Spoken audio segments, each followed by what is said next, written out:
While workmen repaired the line, Thomas had to shunt freight cars in the yard. Bertie came to see him. "I understand you need my help again." "Yes, Bertie," replied Thomas sadly. "I can't run without my rails." Bertie set off to collect Thomas's passengers.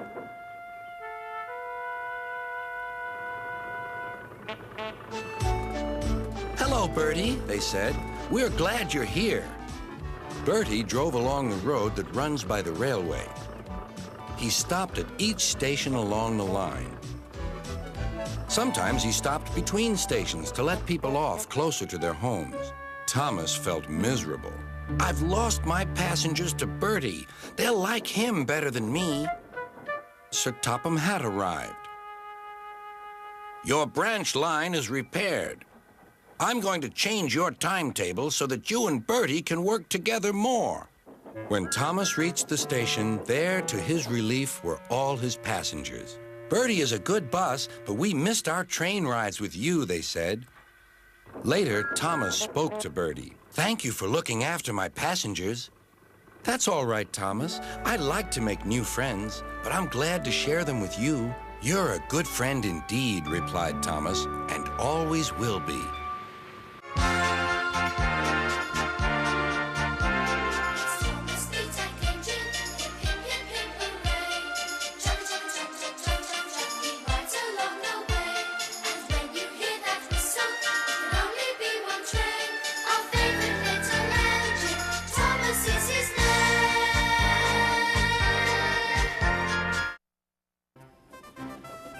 Trevor the traction engine enjoyed living in the vicarage orchard.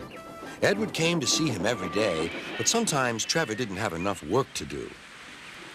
"I do like to keep busy all the time," he sighed one day, "and I do like company, especially children's company." "Cheer up," smiled Edward. "Sir Topham Hatt has work for you at his new harbor. I'm to take you to meet Thomas today." "Oh," exclaimed Trevor happily, "a harbor, the seaside, children, that will be lovely."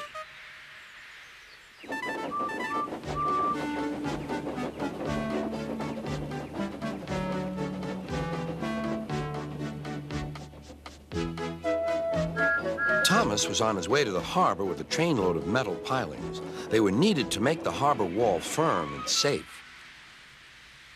"Hello, Thomas," said Edward.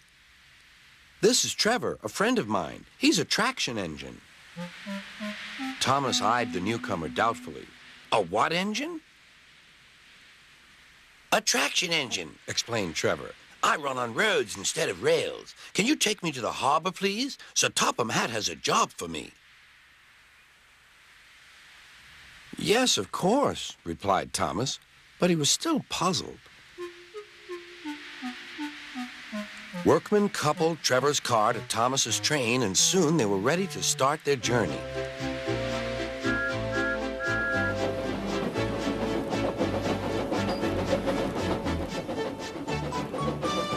"I'm glad Sir Topham Hatt needs me," called Trevor. "I don't have enough to do sometimes, you know, although I can work anywhere, in orchards, on farms, in scrapyards, even at harbors." "But you don't run on rails," puffed Thomas. "I'm a traction engine. I don't need rails to be useful," replied Trevor. "You wait and see."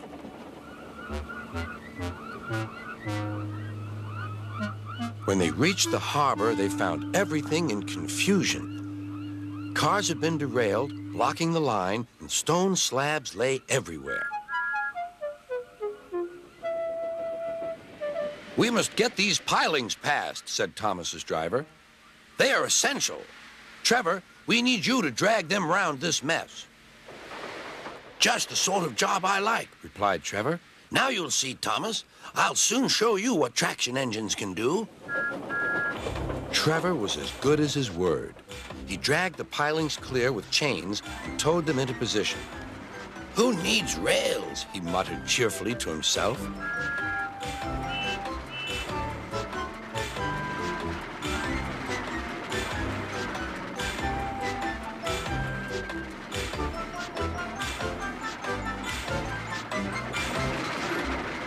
Later, Thomas brought Annie and Clarabelle to visit him.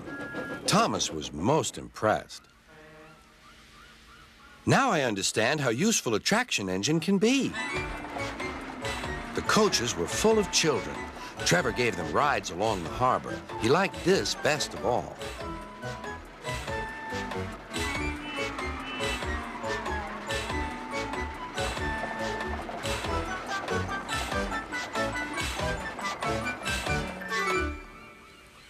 He's very kind, said Annie. He reminds me of Thomas, added Clarabelle. Everyone was sorry when it was time for Trevor to go. Thomas pulled him to the junction. A small tear came into Trevor's eye. Thomas pretended not to see. He whistled gaily to make Trevor happy. I'll come and see you if I can, he promised. The vicar will look after you, and there's plenty of work for you now at the orchard, but we may need you again at the harbor someday. That would be wonderful, said Trevor. That evening, Trevor stood remembering his new friend Thomas, the harbor, and most of all, the children. Then he went happily to sleep in the shed at the bottom of the orchard.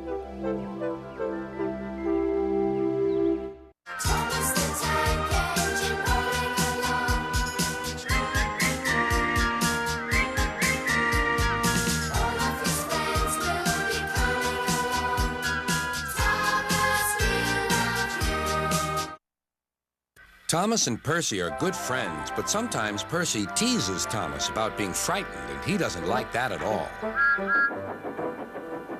One evening, he was dozing happily, but Percy wanted to talk. Wake up, Thomas. Are you dreaming about the time you thought I was a ghost? Certainly not. Anyway, I was only pretending to be scared. I knew it was you, really. Percy went on teasing him. I hope the guard leaves the light on for you tonight. Why? Asked Thomas. I quite like the dark. Oh, really? Exclaimed Percy. I am surprised. I always thought you were afraid of the dark. I wonder why. Thomas decided to say nothing and went to sleep instead. Next day, Sir Topham Hatt came to see him. I would like you to go to the harbor tonight. You have to collect something rather unusual. What sort of something? Asked Thomas. Wait and see, replied Sir Topham Hatt. Meanwhile, Percy was moving freight cars into a siding. Henry arrived with his goods train. The signalman changed the switches, and Percy waited on the siding until Henry had steamed by. Then there was trouble. The switches are jammed, called the signalman. I can't switch them back for Percy. The workmen will have to mend them in the morning. It's too late now. Said Percy's driver. I'm sorry, Percy, but you'll have to stay here for the night. Where are you going? Asked Percy. Home for tea, replied the fireman. Percy was speechless. He watched as the other engines went home to the shed. Nighttime came, and Percy began to feel very lonely. Oh, dear, he murmured. It's very dark. Oh, what's that? It was only an owl, but Percy didn't realize this. Oh, I wish Thomas were here too, he sighed. Thomas was waiting for his mysterious load at the harbor. Suddenly, there it was. Cinders and ashes, cried Thomas. It's a dragon. Don't worry, laughed his driver. This dragon is made of paper. It's for the carnival tomorrow. Workmen lifted the dragon onto Thomas's low loader and put lights all round it for protection. Then Thomas set off into the misty night.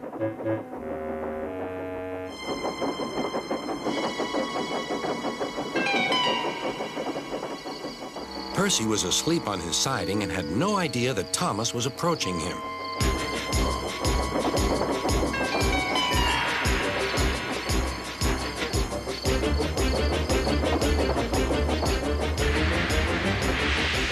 Percy woke up with a start. Help! Cried Percy. I'm not going to open my eyes until my driver comes.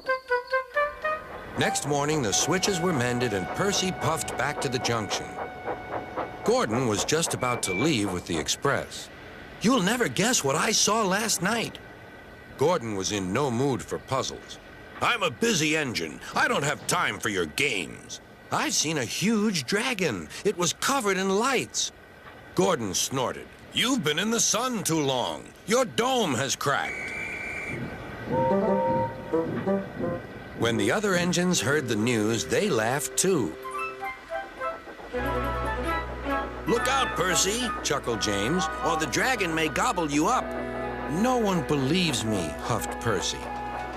Maybe I did imagine the dragon after all. But Percy soon found out that he hadn't. Help! Save me! Cried Percy. It's all right, whistled Thomas, and he explained about the carnival. By the way, how was your night out? Percy decided to tell Thomas the truth. Well, Percy, said Thomas, maybe we do get scared sometimes, but if we're not afraid to tell each other, then that means we're quite brave, too.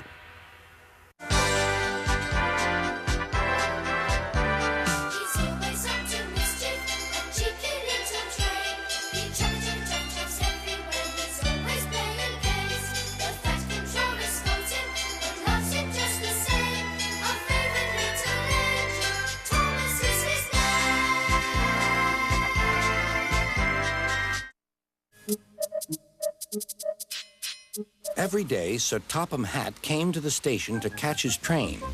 Hello, he always said to Thomas. Don't let the silly freight cars tease you. Remember, you have an important job as a special helper in the train yard.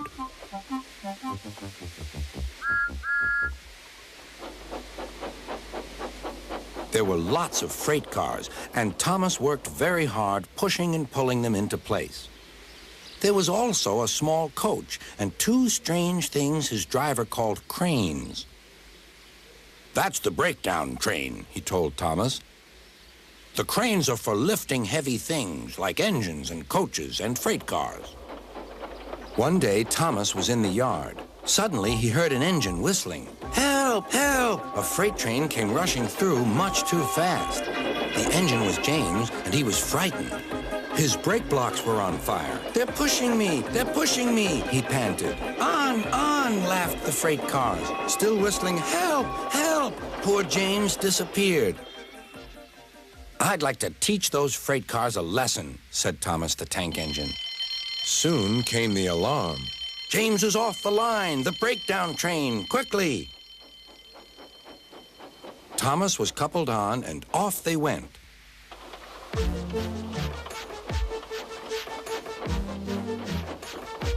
Thomas worked his hardest. Hurry, hurry, hurry, he puffed. He wasn't pretending to be like Gordon. He really meant it. Bother those freight cars and their tricks. I hope poor James isn't hurt.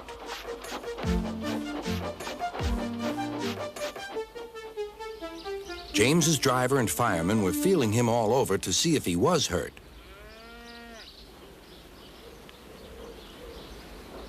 Never mind, James, they said. It was those silly freight cars and your old wooden brakes that caused the accident. Thomas pushed the breakdown train alongside. Then he pulled away the unhurt freight cars. Oh dear, they groaned. Serves you right, puffed Thomas. He was hard at work, puffing backwards and forwards all afternoon. This'll teach you a lesson, he told the freight cars. And they answered, yes, it will.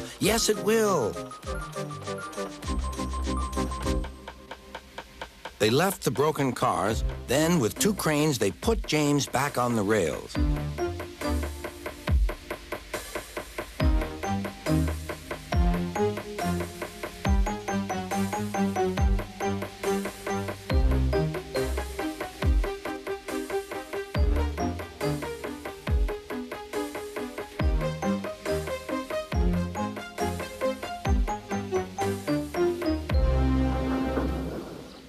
He tried to move, but he couldn't, so Thomas helped him back to the shed.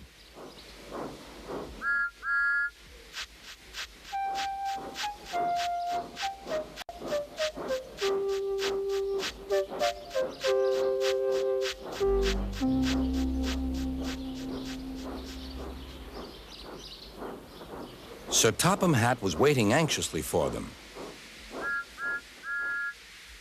"Well, Thomas," he said, "I've heard all about it, and I'm very pleased with you. You're a really useful engine.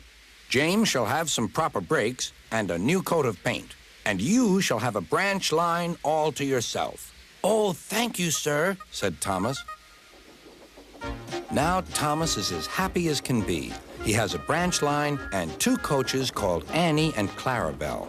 He puffs proudly backwards and forwards with them all day.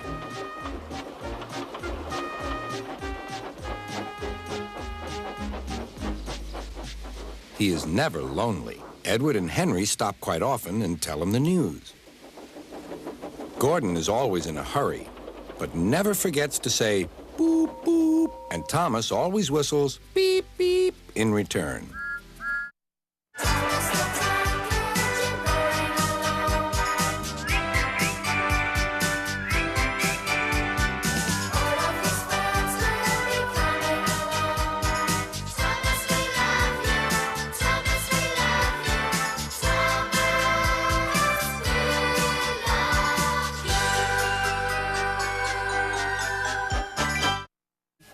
Thomas the Tank Engine wouldn't stop being a nuisance. Night after night, he kept the other engines awake. "I'm tired of pushing coaches. I want to see the world." The other engines didn't take much notice, for Thomas was a little engine with a long tongue.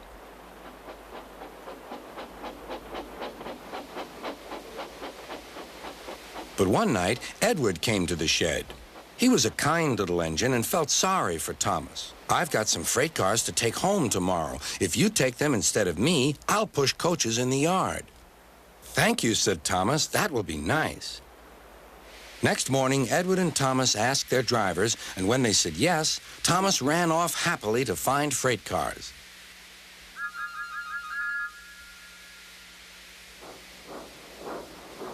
Now, the freight cars are silly and noisy. They talk a lot and don't attend to what they are doing. And I'm sorry to say they play tricks on an engine who is not used to them. Edward knew all about the freight cars. He warned Thomas to be careful, but Thomas was too excited to listen.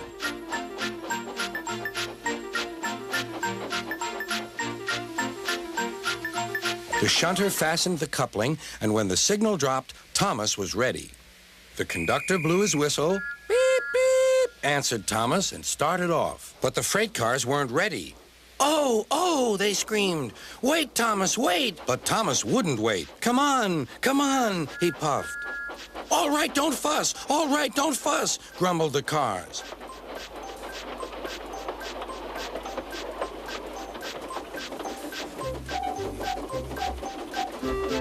Thomas began going faster and faster. "Whoosh!" he whistled as he rushed through Henry's tunnel.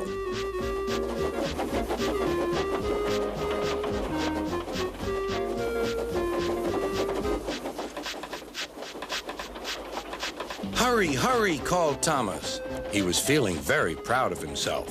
But the cars grew crosser and crosser. At last, Thomas slowed down as he came to Gordon's Hill.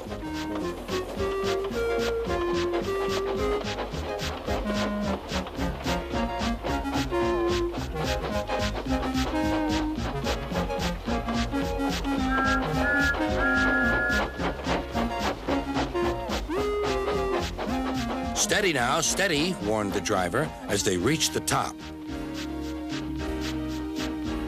He began to put on the brakes. We're stopping," called Thomas. "No, no, no," answered the cars, bumping into each other. Go on." Before the driver could stop them, they had pushed Thomas down the hill and were rattling and laughing behind him.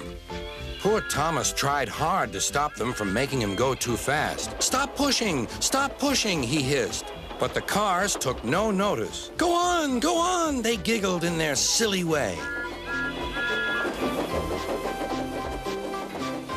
"There's the station. Oh, dear, what shall I do?" cried Thomas. They rattled straight through and swerved into the goods yard. Thomas shut his eyes. "I must stop." When he opened his eyes, he saw he had stopped just in front of the buffers. There, watching him, was Sir Topham Hatt. "What are you doing here, Thomas?" he asked. "I've brought Edward's freight cars," Thomas answered. "Why did you come so fast?" "I didn't mean to. I was pushed," said Thomas. "You've got a lot to learn about freight cars, Thomas. After pushing them about here for a few weeks, you'll know almost as much about them as Edward. Then you'll be a really useful engine."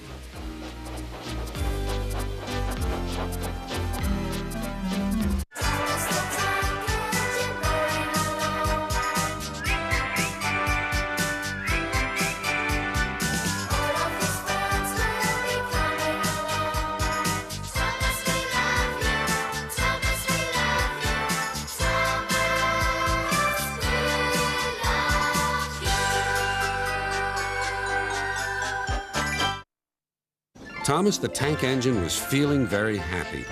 His blue coat shone in the sun, he was right on time, and all around his branch line, the countryside seemed prettier than ever before.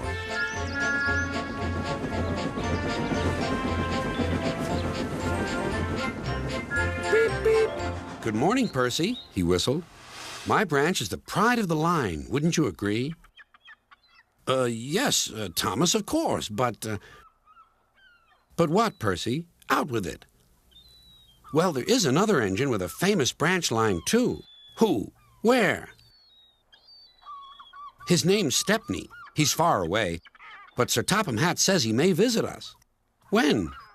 "Oh, someday." And Percy hurried away. Meanwhile, Stepney was puffing steadily along his line. It isn't very long, and that made him feel a little sad. Later, he saw Rusty. The little diesel had helped save Stepney from scrap. "Everyone's been so kind. But my railway is so short, and I do miss a good long run."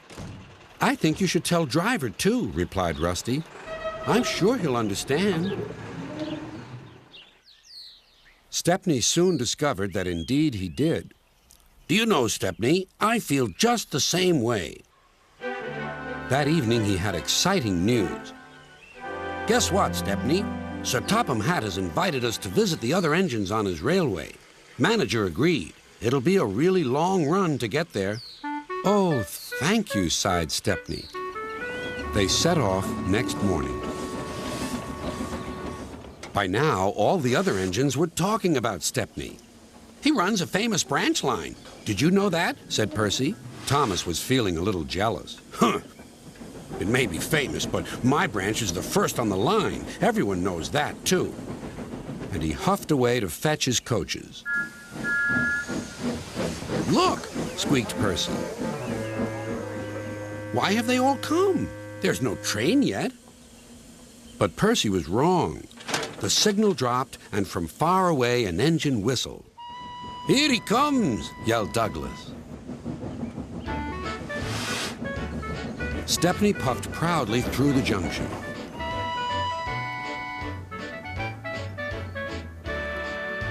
"I hope you'll meet Thomas, too," said Edward. "You both have branch lines to be proud of." Then Stepney set off to help Duck shunt coaches in the yards, and they worked happily together all afternoon.